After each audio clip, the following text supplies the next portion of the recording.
inform the work of communities in the future. And with that as introduction, I hope you will start to understand why, when we began to plan this event, with both the mission of the Morgan Collection and the legacy of Professor Hoffmann in mind, Tim Beal was absolutely the very first person I wanted to be here to deliver this address. Not only is Tim Emory trained and therefore an excellent scholar, but his career has been marked, I think, by innovation, a continual expansion of what he knows, of the topics with which he engages, and the human challenges he writes about, so that his publications span the fields of biblical interpretation, reception history, religious studies, American religious history, just to name a few. And despite the wide range of topics and methodologies he explores, all of his writing, which appears both in the most learned journals in our field as well as in popular newspapers and magazines, his writing always challenges his reader into a mode of self-reflection, pushing the reader to consider what a given text, a given tradition, or a given method has to say about the reader, him or herself, the community, and the contribution to the world. I suspect Tim's wide reach and popular appeal are a product of his rare ability not simply to gloss over complexities in scholarship so as to reach a broader audience.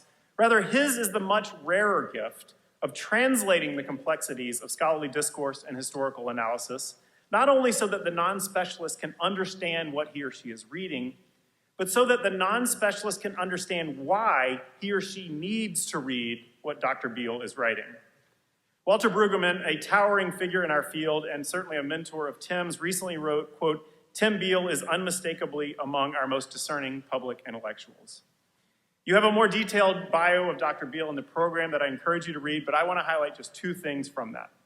First, you will note that at Case Western Reserve, Tim directs the H-Lab, H.Lab, a cross-institutional collaboration that empowers and provides tools for students and faculty to explore how technology can augment the research activities of the humanities as well as, and this is important, foster the conversations about what technology can do for us, both good and bad. And second, I commend to you his most recent book, entitled When Time is Short, Finding Our Way in the Anthropocene, published by Beacon Press in 2022. It is, of course, an enjoyable read, as all of Tim's books are, filled with stories from his life and examples from the past that help articulate a quite serious argument about the mess in which humanity finds itself. But more importantly, it challenges us all to think about how we must adapt our mindset and our behaviors to live in the new reality that his work awakens us to. I suspect he'll do just that tonight, that is, both entertain as well as challenge us to think. And I'm so grateful and honored to welcome Tim as our Hoffmann Lecturer to the Morgan Forum.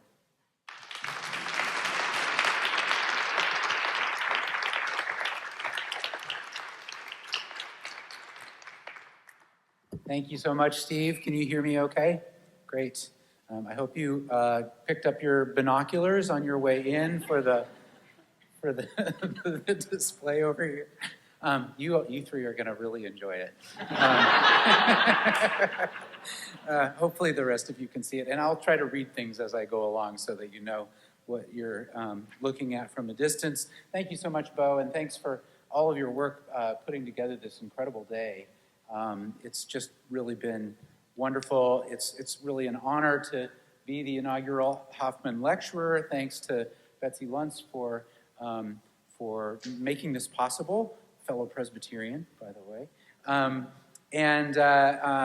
It's great to celebrate the new J. Michael Morgan English Bible and Psalmody collection. Just incredible, amazing work from the Morgan Fellows. It was great to see their work earlier today with that collection. Great to meet with the Committee of 100 this morning and talk about things biblical and beyond with Bo. And really just so grateful for this panel that we just had.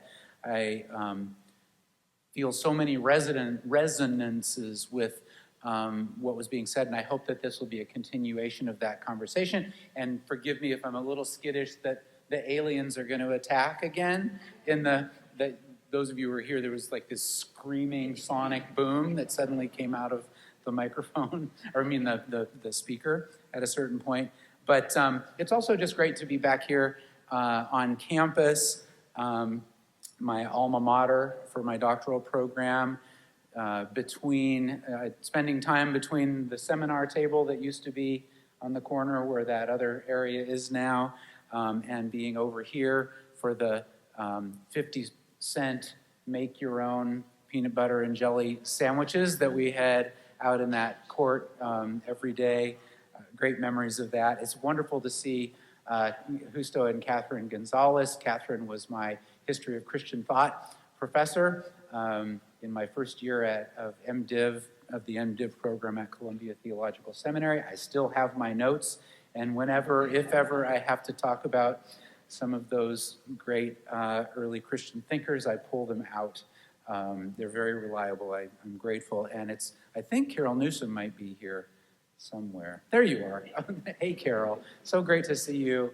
Carol was my doctoral advisor and a mentor, and I just don't know who I would be as a scholar or writer or teacher without you, Carol. So I'm really glad to have you here. And I'm not intimidated at all to have my doctoral advisor here to be part of this. So this is a Prezi, which is a kind of zooming PowerPoint, and I do apologize that it's going to be hard to see some of what happens on it, but it works well for me when I'm giving a talk to kind of have a map of where the talk's going to go and kind of move in and move out of the different parts. And so the whole talk is right here. It's got three kind of parts to it. It's the end of the word as we know it. There's no going back, and where to go from here. So we will be zooming into these different places, and I'll be talking from that. But first, a little bit more about me, and I'll go through this fast since Bo said some of you might be Monty Python fans. So this is this is Tim. From there are some who call me Tim, which is true. But Python will come up later in a different way as well. So my focus in my work I think of as cultural history of Bible, which is about exploring how biblical texts, words, images, and ideas of the Bible and the biblical take particular forms in particular cultural contexts. So our data for cultural history of Bible is biblical culture.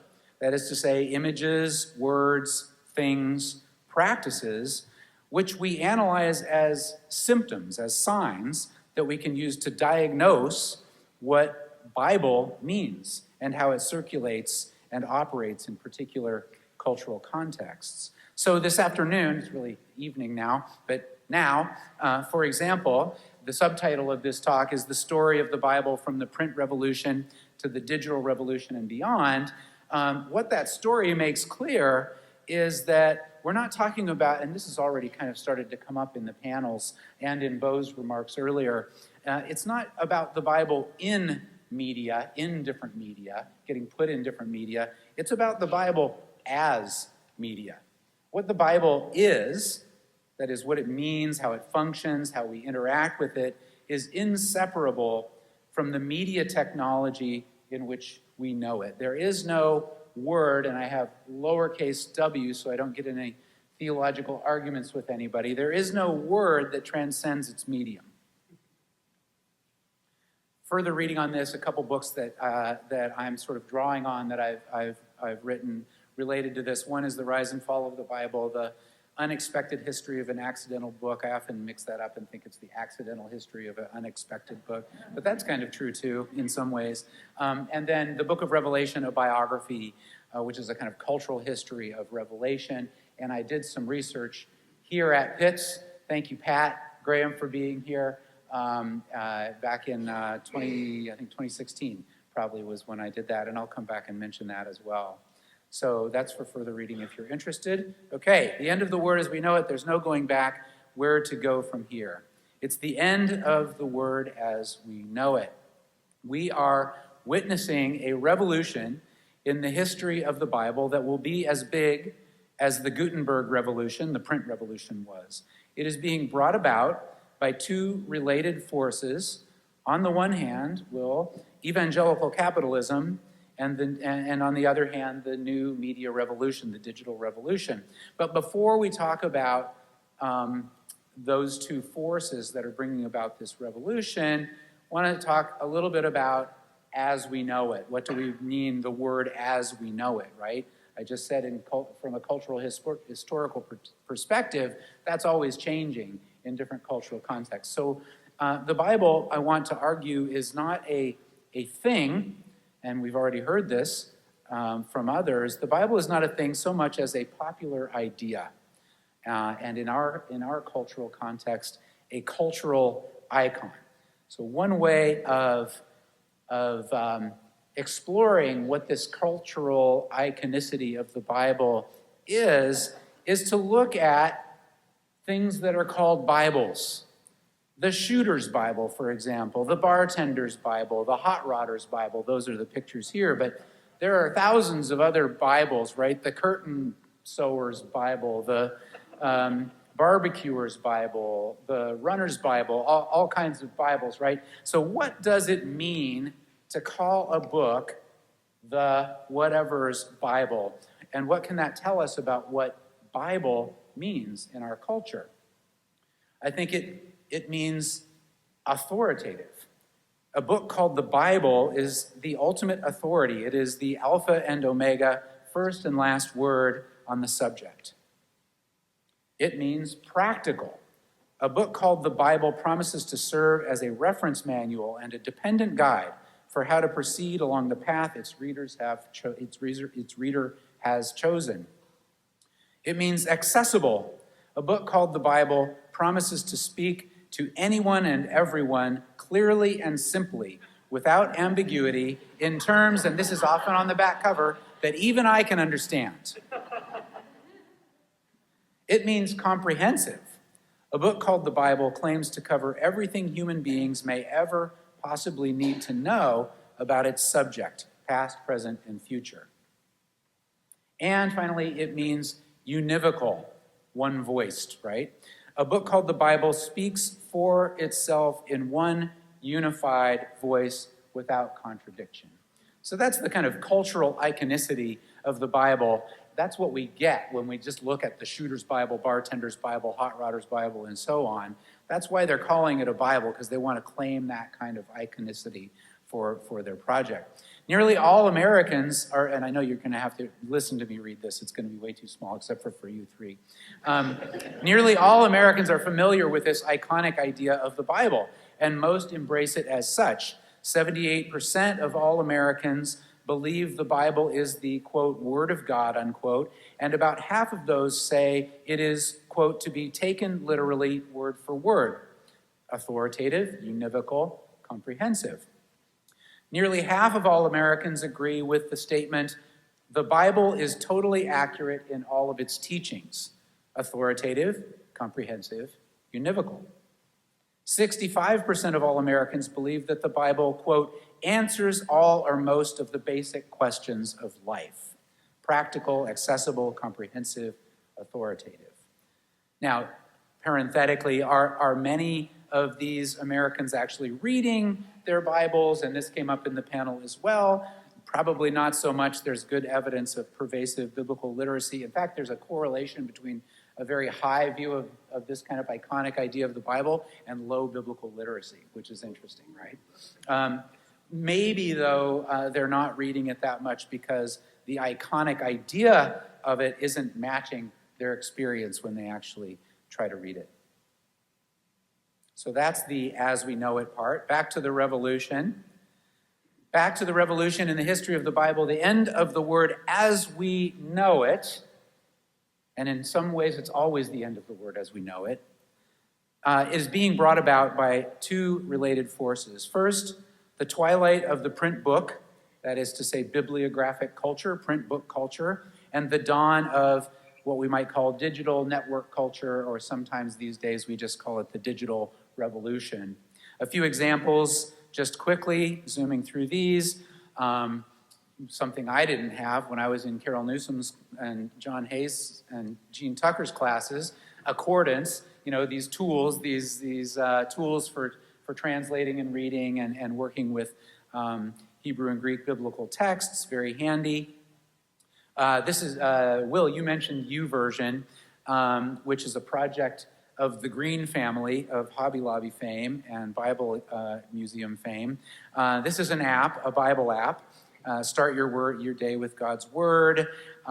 Start a conversation with God through prayer, like a little chat.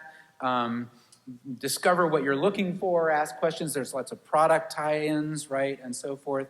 largest library of Christian content, sort of Christian celebrity thinkers and writers who are tied in with the Bible here. Build a Bible habit with daily plans, so anxiety, ways to address anxiety. That's the Bible.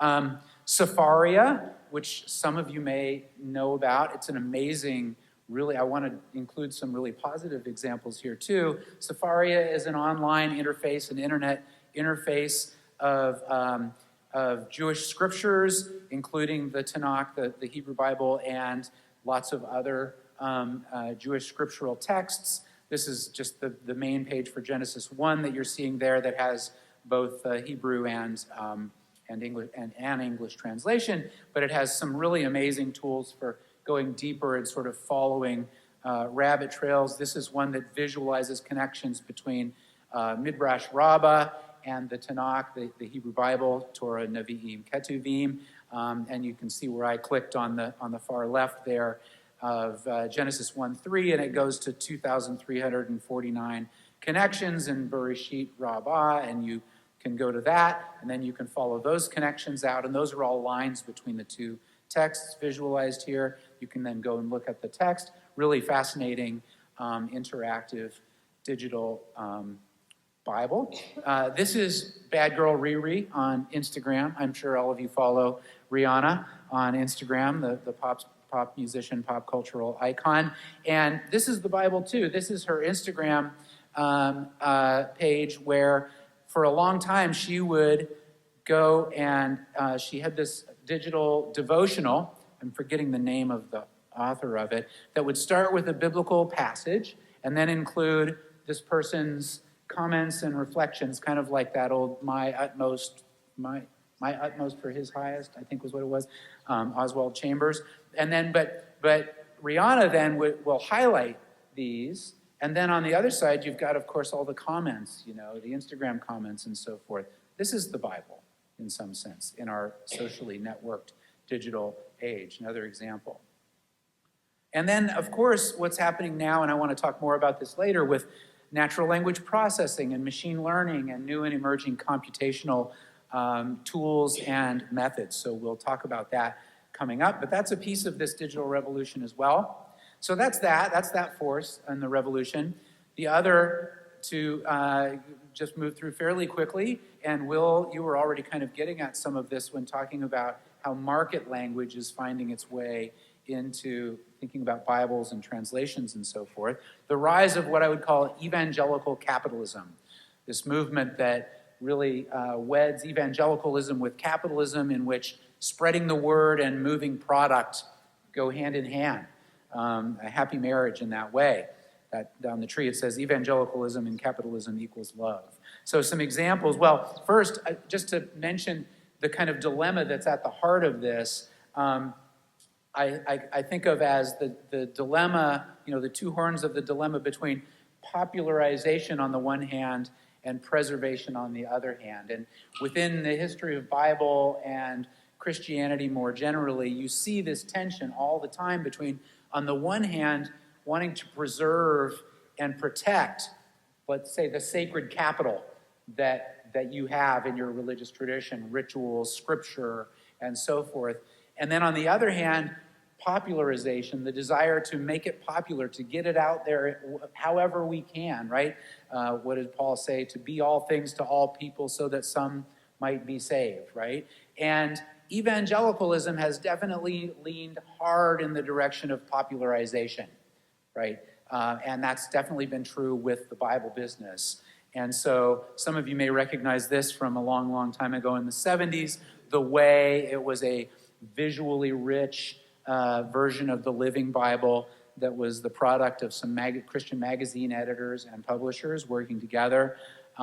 It was really a breakthrough, breakout product, and it opened up the floodgates really for all of these other kinds of Bibles. These are Bibles, the Golfer's Bible, and that's not actually about golf at all, but it does have pictures of greens and holes and whatever other things golfers are into. I'm really not. He Loves Me Bible, which is, I guess, a Bible for people who want him to love me. The Bride's Bible, which includes little call-outs and helpful hints about planning your wedding and getting a dress and stuff like that, along with all of the text or some of the text of a Bible. These are Bibles. They're called Bible zines, and they include different sort of chunks of biblical content mixed in with magazine-like other call-outs and images and personality quizzes and advice, and they're tailored, marketed to different populations. Young adults, like the kind of Nickelodeon channel, Magnify there in the lower left, for example. And I could read some of the, I won't bother right now. This one's for teenage boys. It's called Refuel. It's got headlines on the front like Men of the Sword, How Unstoppable Warriors Got So Awesome. And 70 Ways to Live Out Radical Faith, the best movies, music, and books, tons more random cool stuff lists, all new extras, money, food, sports, how to impress the girls. And I love this particular page because it's on the same page as the death of Saul, and it's advice about grilling, about barbecue, right? So, but back to the idea that the Bible tells us everything we want to know about the most important things in our lives. If you're a teenage boy, maybe of a certain type, you might really be interested in like how to be masculine and how to be a man, and what maybe 50 years ago the Bible zine would have been about, how to dress out a deer or something like that. But now it's going to be, how to barbecue, how to grill a good steak. Another, oops, that didn't work. What's going on? It's freezing up. Just a minute. There we go. Sometimes value added is also values added. And this is a manga Bible, a graphic comic book Bible. The story is Adam and Eve. And as you know, if you've read that story recently, Eve eats of the fruit for 3 reasons: because it's beautiful, it tastes good, and it will make her wise. Those seem like pretty good reasons. Adam just takes it and eats it when she hands it to him. But here, Eve becomes the flirtatious, pouty girl because Adam says, like, "Oh, I don't know, Eve. God said we're not supposed to eat that," which doesn't happen in any text I've read. And she says, "Oh, Adam, you just don't listen to me anymore. You don't pay attention to me anymore." And he says, "Well, okay, I guess I should probably." And he says, "It's good, but God did say not to." And she winks at us reading and says, "Hee, girls can make guys do anything." So really reinforcing and underscoring that notion of, Eve as the temptress and the cause of the man's sin and all of that in a Bible that's really marketed for, late grade school. So what is happening with this Bible business, with evangelical capitalism? It may look like there's this bumper crop of Bibles, like Bible publishing is somehow flying in the face of, the publishing world in general, in which flat is the new up at best, or a slow decrease in sales is the new up at best. But it's not actually a bumper crop of Bibles. It is a distress crop. Anybody know what a distress crop is? So when a tree, for example, is stressed out and going to die, it puts all of its energy into its fruit so that the seeds will, be planted and produced before it dies. We had one of these in our backyard in Florida, a grapefruit tree, and it was like, what is going on? All of this, and then it died the next year. I think this is a kind of distress crop. I think that what's happening with Bible sales and all of this, and the kind of proliferation of things called the Bible in an effort to move product, is a symptom of the end of the word as we know it. It's a symptom of the digital revolution, which is upon us and which is changing all of these kinds of things. So that's the end of the word as we know it. How am I doing? Pretty good. There is no going back.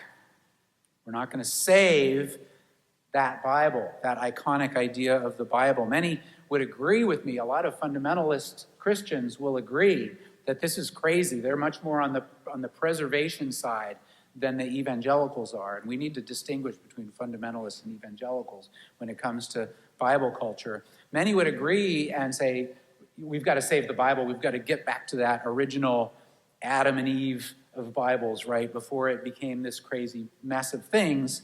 The trouble is that there is no the Bible to go back and save. And I don't need to make this argument strongly. We've been saying this all day in many different ways. But the further we go back in biblical history, the more variety we find.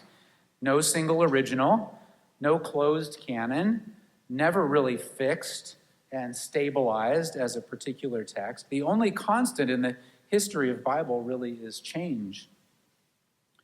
And just a brief history of that, looking at some of the big revolutions, the big media revolutions in the history of Bible.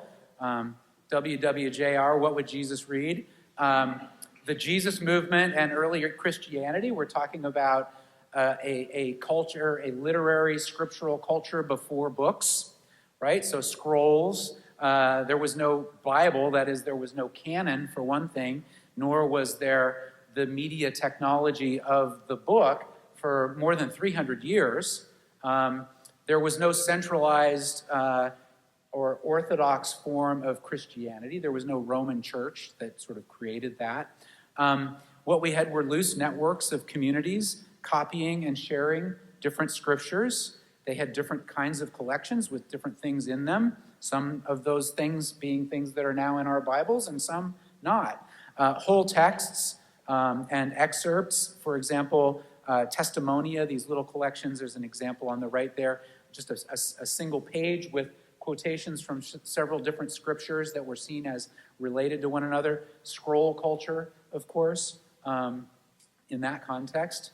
And then we get to codex culture. So that early, we did have some evidence that, so a codex is basically a bound book, right? And we have evidence of some early examples of codices where you took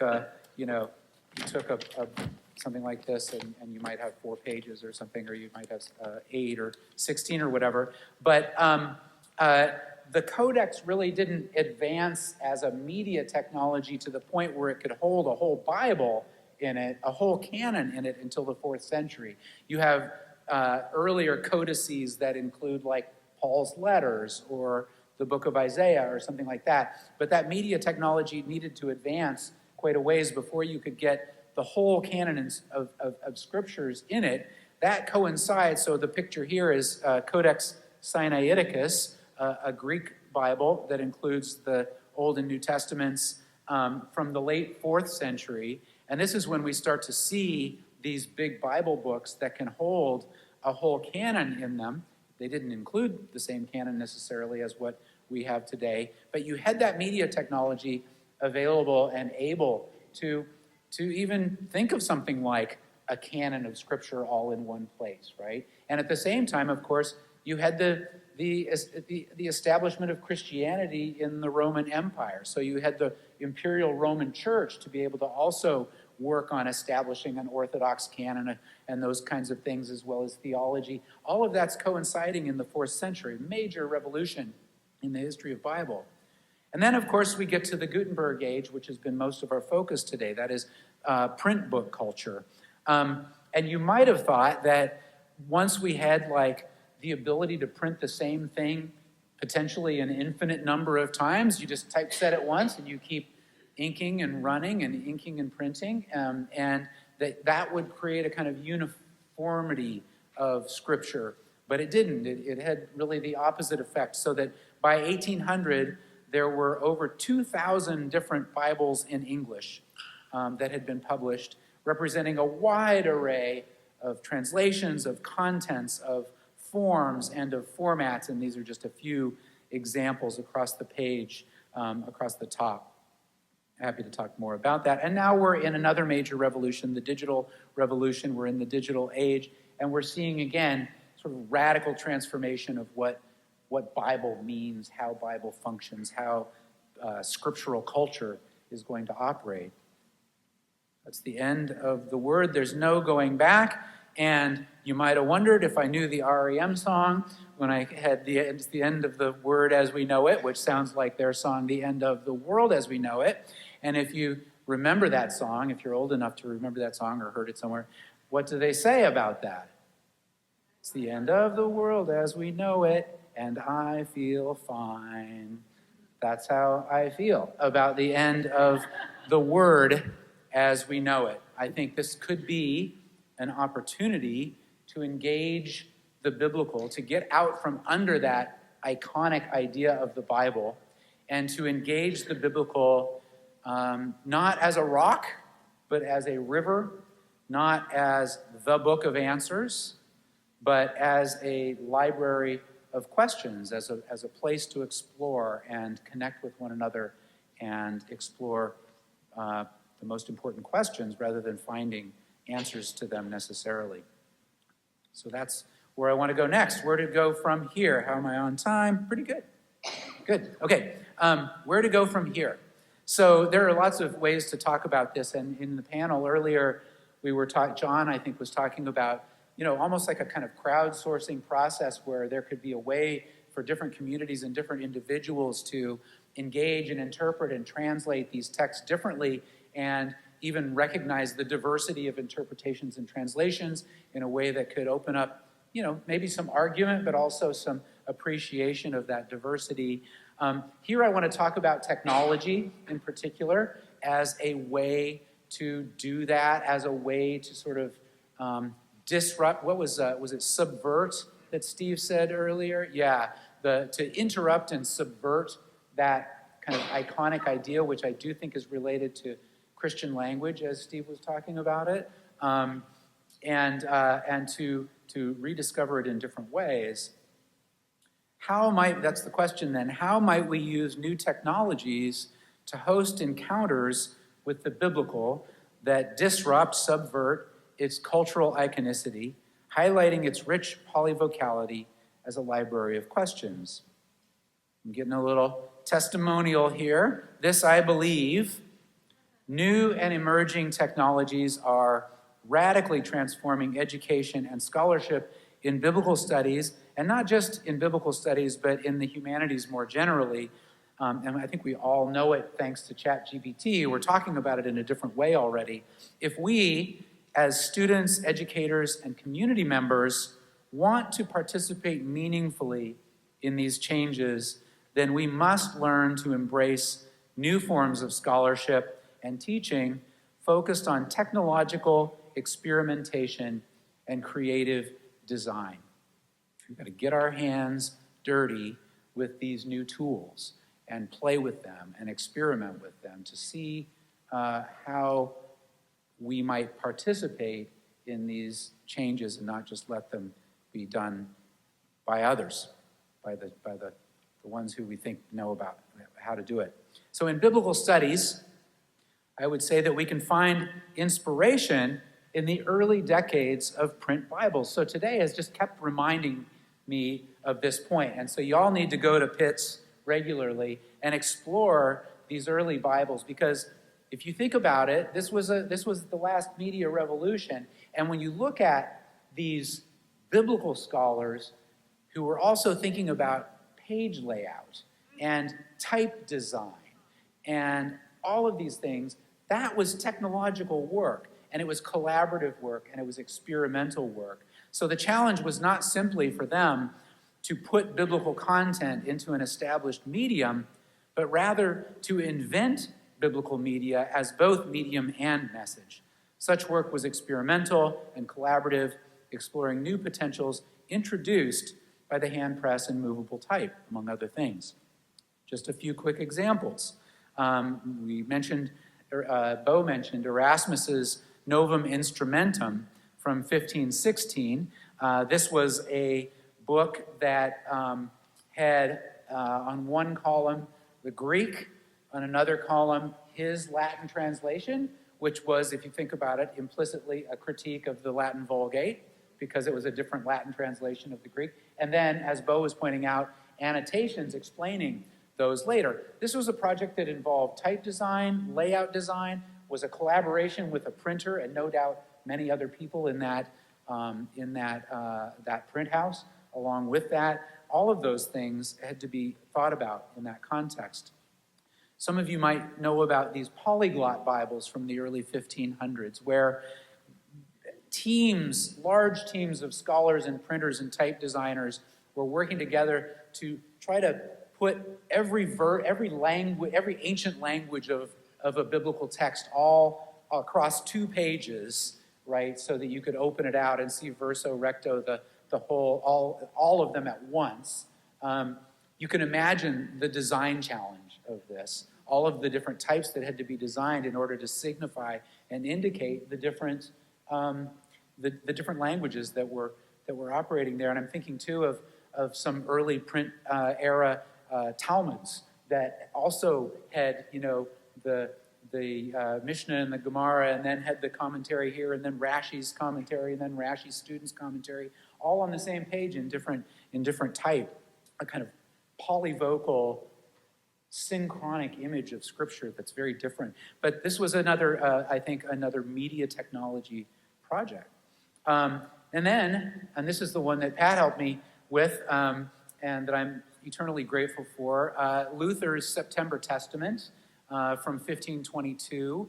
And I would say it's Luther's and Lucas Cranach's, the artist's testament, because, so on the one side here, I know it's hard to see, but go to the library and look at it for yourself at the page. But you've got a table of contents here that's from Luther laid out, and you'll see even from a distance that there are a whole bunch of names of New Testament books that are numbered, and then there's a gap, and then there are 4 more that are not numbered, and those are Hebrews, James, Judas, and the Apocalypse of John, because Luther really didn't think they were really up to par canonically with the other New Testament texts, and really kind of wished they weren't part of it. And so they're sort of separated out and set aside here, like using the media technology in some rather radical ways to try to kind of even renegotiate what canon means.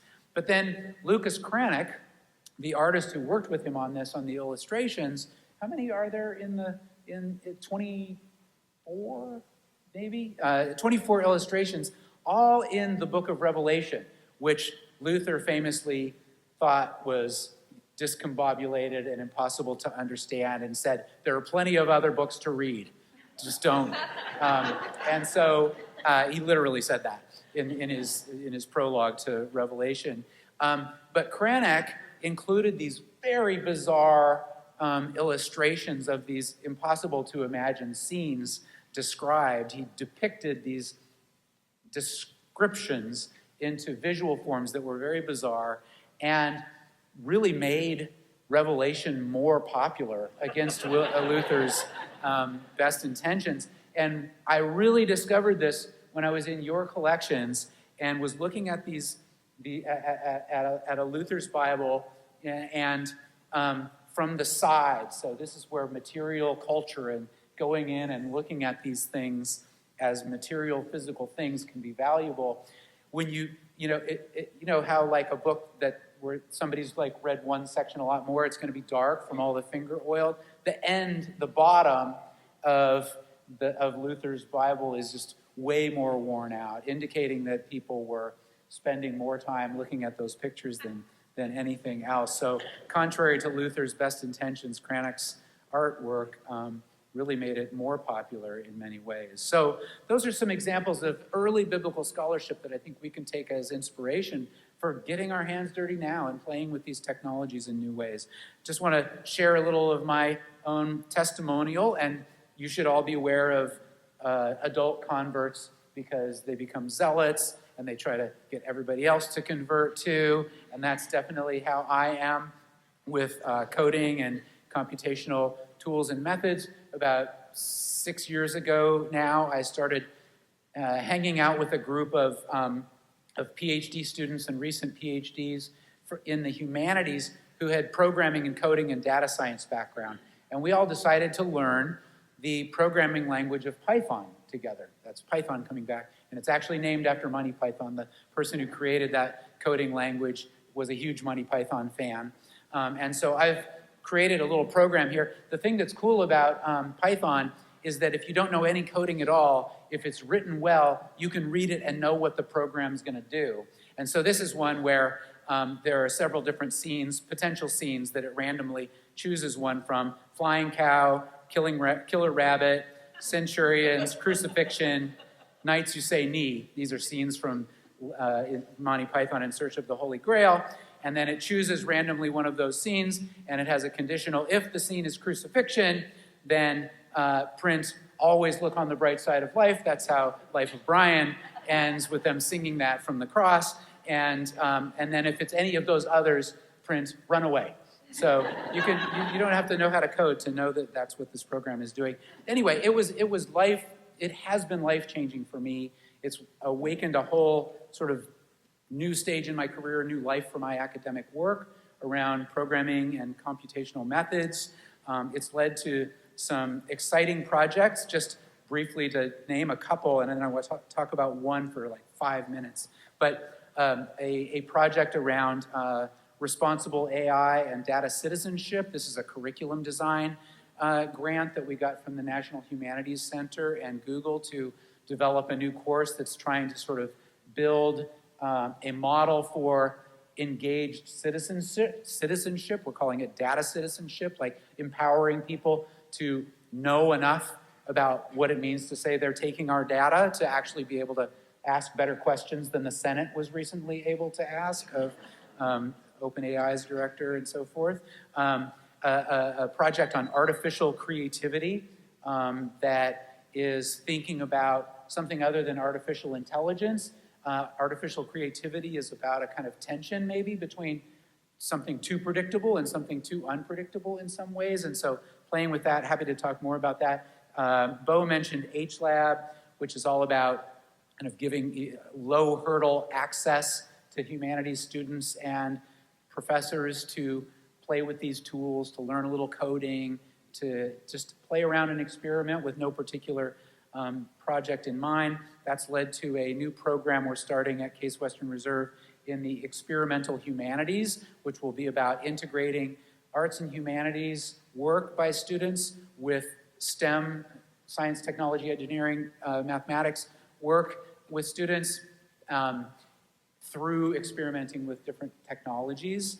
And then Face of the Deep. We're talking about translation, so I thought I'd just share a little bit about this translation project. When we're thinking about biblical translation in these new and emerging technologies, we started thinking about a project we're calling Face of the Deep. I think it resonates with a lot of what you all were saying on the panel earlier. So this is a very wordy abstract. I'm just going to read it. Face of the Deep, engaging neural machine translation with Hebrew, biblical, and other classical texts. The broad aim of this project is to explore new possibilities for translation within a post-print digital media environment. Working with emerging technologies of neural machine translation, that's a form of what we now call AI, machine learning, and natural language processing. In the programming language of Python, we are exploring new models and methods for translating Hebrew, biblical, and other ancient texts. Whereas print translation, this is the important part, whereas print translation pushes the translator toward closure, we heard about this, deciding on a single translation and relegating alternatives to footnotes or parentheses, how might new media technologies make it possible to provide readers or users access to the processes of translation, hosting an encounter that attends to the rich ambiguities and polyvocalities of the other text in translation? How might we deploy new media technologies in ways that radically alter translation, not only transforming the processes of translation, but also involving users in those processes? To borrow an image from the first lines of the Hebrew creation story in Genesis, how might digital media enable a kind of brooding over the face of the deep? And I heard that about slowing down from John and Susan, a kind of forefending or attenuating things, brooding over the face of the deep that opens up creative, meaning-making possibilities without the need to decide or close anything off. And so this is a kind of perverse interest in AI, in machine translation. Because our interest in ambiguity, in polyvocality, in the irreducible otherness of the text in translation fly in the face of the burgeoning industry of machine translation, that is Google Translate and other generative large language models. If you've got Google Translate on your phone, you hold it up with your camera on, point it at something in another language, and you see it on your screen in your language, even in a font that basically replicates the one that you're looking at in another language. That makes translation basically immediate and invisible. You don't even know it's happening. It's right there. Whereas the consumer-oriented goal of machine translation like that is to erase ambiguity and make the processes of translation invisible and immediate, so users barely realize translation is taking place. I think we as religious communities, I think we as teachers, we aim to build models using neural machine translation and other natural language processing tools perversely to slow down and make visible the complex processes of translation in order to invite users to participate in those processes. A couple design cues for thinking about that. One comes from Emmanuel Levinas, the philosopher and ethicist. His idea of the face-to-face encounter with an other as an ultimate situation in which I, encountering the other, am subject to that other is irreducible to me, I am responsible for the other in the other's otherness, if you will. To think about translation as a kind of face-to-face encounter with an irreducible other, culturally, linguistically other, for which the translator is ultimately responsible to recognize the impossibility of translation, even in the process of translation in some way, to highlight its untranslatable otherness in some way. So that's one design cue. The other is that biblical phrase, al pene to home, on or upon the face or the surface of the deep. I love that expression. It's this paradoxical image of the surface of depth, right? And to think about whether we can think about, we can imagine digital interfaces that can be that kind of surface of depth that is interactive, that where possible translations come out from the deep and surface and are there and then return to it, almost like I think of it as like, what's it called when the cream moves in the coffee? Convection. That this sort of, the language is moving and that there's a kind of dynamic process and that a user could interact with that polyvocal, dynamic, moving interface in some way. And so that's what we've been playing with and thinking about. I won't go into this, but it's involved a lot of coding work around building a big parallel corpus, training that, that's the P in GPT, pre-trained, where you train a model and then the model is what does the translation, and then testing that model. It's been some really interesting learnings so far, no conclusions, but I was thinking about you, Carol, because it's the parallel corpus we created is basically the Hebrew Tanakh over and over again on one side and different translations of it in parallel with that on the other side, like 20 or so different translations. And then when you have the model produce a translation of a text it hasn't seen, so you don't use all of the Hebrew, so it has other test data to train it on, to test it on. When you give it something that it hasn't seen before and ask it to give you 20 translations, they all look pretty much the same. And they all look pretty much like the Geneva Bible. That's the one that they're most like, which is probably where, we were talking about this earlier, where these translations mostly are a kind of a family set that comes from that descends from that.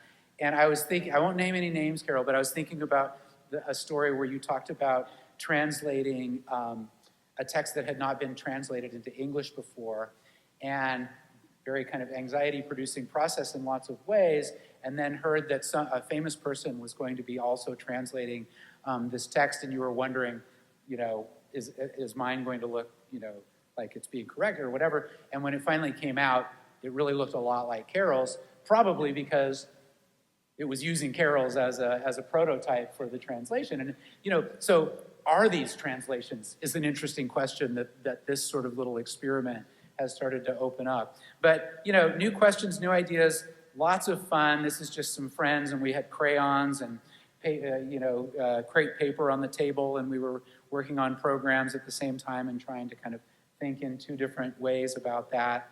And I just want to leave you with a benediction and charge from the late, great Ursula K. Le Guin, the science fiction writer, because I think that for many of us, me included, some of you probably included, it feels intimidating to think about that, and we might feel more like those senators, just kind of bewildered by Mark Zuckerberg, or I forget the guy's name from OpenAI, and what they're talking about. But we do need to try. We do need to get in there and try to understand, what it means to train a model. What different kinds of data structures are we talking about? What do they look like? How are they used? Those kinds of things.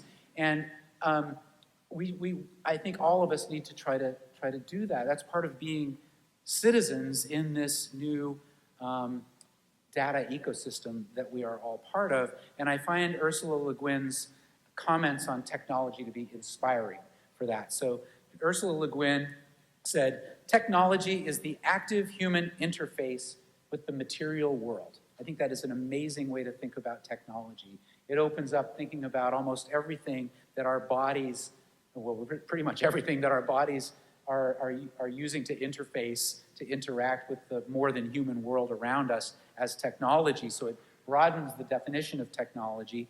And then she says, "I don't know how to build and power a refrigerator or program a computer, but I don't know how to make a fishhook or a pair of shoes either. I could learn. We all can learn. That's the neat thing about technologies. They're what we can learn to do." And I find that inspiring and empowering. And I thank you for your time, and I look forward to our conversation. Thanks.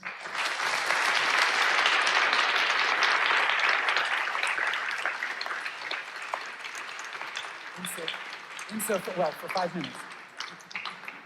So, thank you, Tim. Amazing, lots to think about. I'm going to give us 5 minutes if there are any questions from the audience, but then we have a reception that's not far from here, so you can also save all of your questions and bombard Tim and hold him in the corner and ask all these wonderful questions. So very quickly, if anyone has a question that they want to ask Tim, I have one in the back of my mind, so if no one is bold enough, I will ask mine. But Brady, if you want? Yeah, please. Hopefully everyone's not sick of me yet. But I just wondered, Tim, such a provocative presentation. And I wonder if you might just historicize this for us just even a little bit further in terms of the relationship between, say, for instance, the biblical scholar and developing technologies. Mm-hmm. What do you mean by historicize it? Or do you want me to try to do that? Yeah. I mean, in many ways, this feels like a new project. Yeah. But in other ways, it's right. Absolutely right. Not right. Like Erasmus is doing this already. Yeah.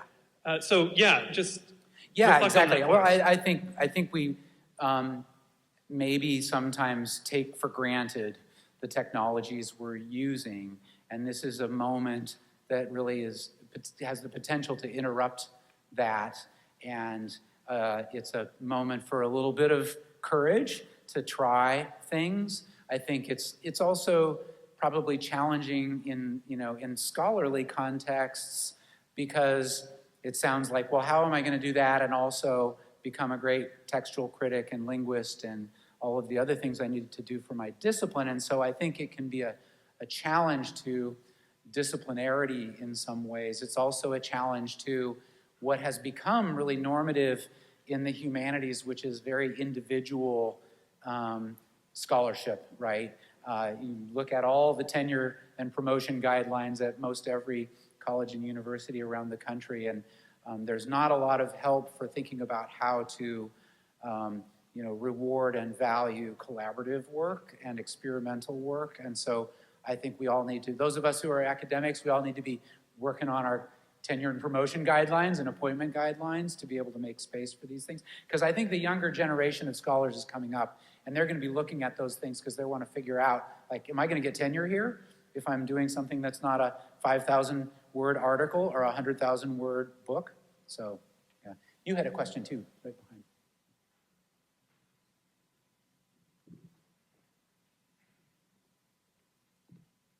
Thank you for speaking to us today. You mentioned the development of responsible use of technology, and as most students, I find it difficult to kind of avoid the use of AI, like ChatGPT.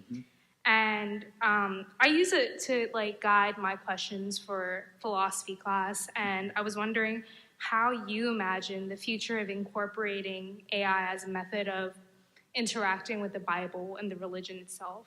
Yeah, you caught me off guard with the last part about interacting with the Bible. I have some thoughts more general than that about what you're talking about being a student and me being a professor and thinking about these things. I think this is just one kind of AI, right? We know that there are lots of different forms of machine learning that do very different things, identify patterns, identify breaks from patterns, identify connections and networks and proximity and all kinds of other forms of AI. This is generative language AI, right? We should all know first, just as a starting point, what GPT stands for. It's generative, pre-trained transformer.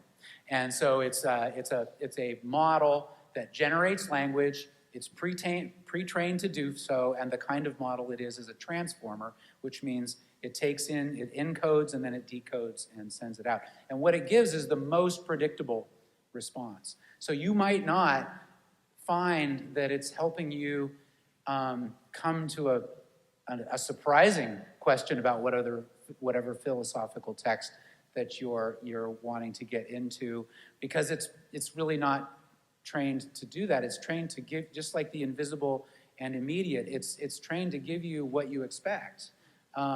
And so I think in the context of, for all of us, we have to learn to use these tools, not just this one, but other ones that'll come along that'll also be really handy interfaces like ChatGPT is, and figure out what contexts are the right places to use these kinds of things. And then also, what kinds of writing and creativity, and, if you really believe writing is about thinking, if you really believe that that's a way of thinking, then it's not going to help with that. It's going to bypass the thinking part. But as a professor, I have to think about what kinds of writing do I want students to do themselves that really those tools won't help with. Oftentimes, for me, that's writing that takes and connects particular ideas or texts with personal experiences and connects them up. I'm all for, Jacob and I were just talking about this, we're all for like finding ways to make this material, this intellectual content connect up with our own personal experiences and our own processes and connections with other people. So that's just a kind of initial thought about it. Yeah, I think these kinds of things are going to be with us. For the most part, AI is about producing the most predictable, the most expected response, right? And so it's not going to do something surprising. It's not going to help. It's not going to replace writing as thinking, as critical reflection. The reason I write books is because I want to learn something. It's a transformative experience for me. That process. So those are some initial thoughts about that. I think they're really important for all of us to be thinking about. Have you any fear that we could lose control? I don't know if we are in control. I think that's an interesting anthropology. Even less than we have. Yeah, less. Yeah. There's a whole really fascinating field of scholarship, and this is partly why humanists need to be in conversation with technologists around this, because the history of and philosophy of technology is a fascinating field, and they've been thinking about everything from stone tools to AI about this very question. What is technology? what does it mean to evolve along with technology? Are we in control of it? Are we using it? Are we co-evolving with it in some sort of symbiotic way? Do we have any agency at all? These are all really great, big philosophical questions. I think when it comes to AI and machines, I mean, you can start with Adam and Eve. You know, look, they have become as one of us. We've got to get them out of here. And go to Frankenstein, where Dr. Frankenstein creates the monster, who then becomes too much like, actually more eloquent by far than Frankenstein in asking those existential questions, to Blade Runner, to Westworld. I love the series Westworld on HBO.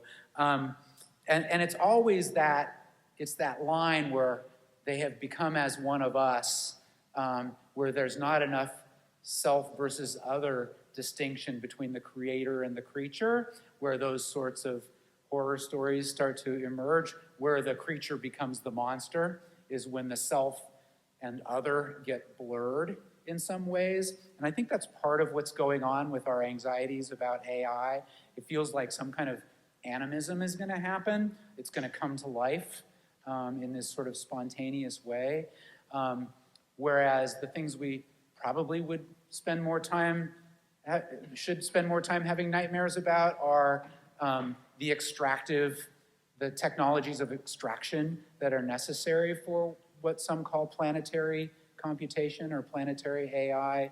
Read a book by Kate Crawford called The Atlas of AI, talking about not just the data, not just human data, but minerals and land and labor and life that is required to do this, to create this sort of global AI, global computation. And it's, 6 companies doing all of that. That's more, we're not in control of that, but we might want to think about how to interrupt it. Oh, okay. We'll talk after. Oh, okay, one more. Yeah. Great. Okay, thank you. Very interesting topic. I want to go on the other end of the spectrum. The authority of Scripture endorsed by Holy Spirit. Where does that fit in if there's no going back? Right. Well, was it ever? Yeah. I mean, that's a really deep and big conversation that I hope to avoid by keeping the W lowercase. For me, I guess if I were to uppercase the W, and I'm super anxious now because I don't have a lot of theological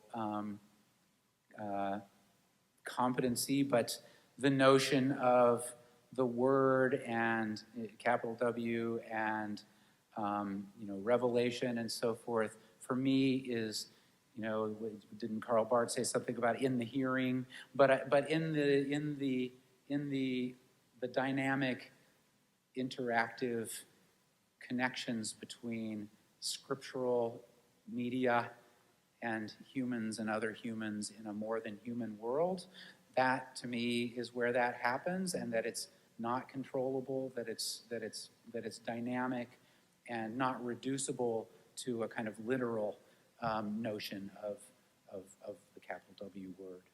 That's just me personally. That's my experience as a Christian and as a person who tries to teach adult ed in churches and stuff like that too. Anyway, thank you. Thank you, Tim.